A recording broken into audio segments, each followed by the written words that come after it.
Hey guys, this is Courtney here. I just wanted to show you a little bit of how to put your hexagon kit together once you do receive it. So you'll receive your big kit in the mail, and sometimes just because I know that I'm only going to get a little bit of work done if I'm going to be sitting at a ball game or a dance practice, I'll just throw some of my Hexies into a sandwich bag with my thread and a little pair of scissors. You don't really have to have the scissors. A lot of times I just pull it and do it with my teeth, cutting everything. But to put your hexagon together, you're going to grab your thread and your needle, and you're going to thread your needle.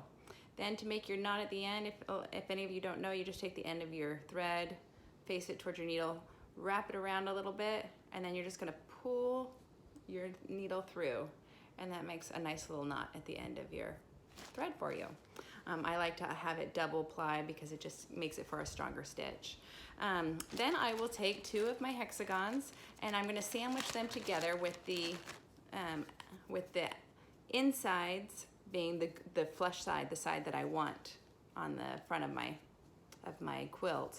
And I have the back side, see how they're folded here on both sides. So we sandwich them together. Not all the time are the hexagons exactly perfectly sized together, but they're pretty darn close, and it's easy to make up the difference when you're sewing them together.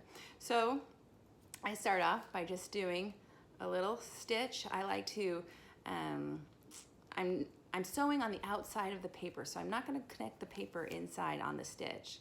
That way, when I am pulling the paper out when I'm ready, the paper comes out pretty easy. Sometimes you might nick a little bit of the paper, and that's okay because it pulls out still pretty easy. But I'd like to do about 10 to 12 stitches. It makes it for a nice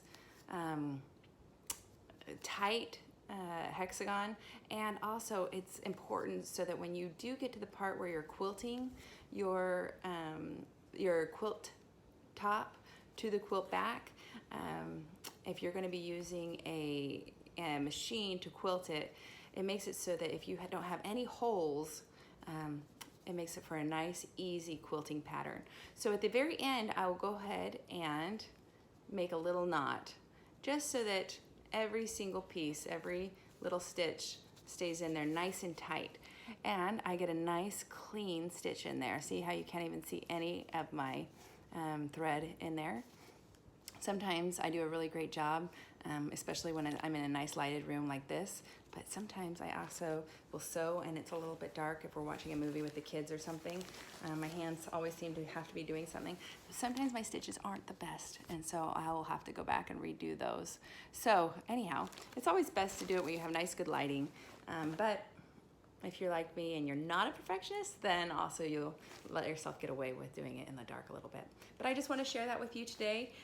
Once I get my little sandwich stitch done with these two, then I will start to connect them in the pattern that I'm working on. And right now I'm doing a diamond shaped quilt for my daughter, and she's only 14 right now, but she's going to someday get married, and I want to be prepared, so I'm making her a married quilt to give to her on her wedding day.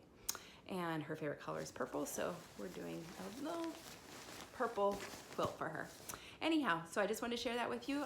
I hope that was informative, and I hope it's helpful. And check out, we're going to be changing some of our quilt patterns, and we're going to be bringing in some new ready-made items, some art for the walls and things like that. So check us out. Keep us always looking at our Etsy store or our Shopify. Thank you.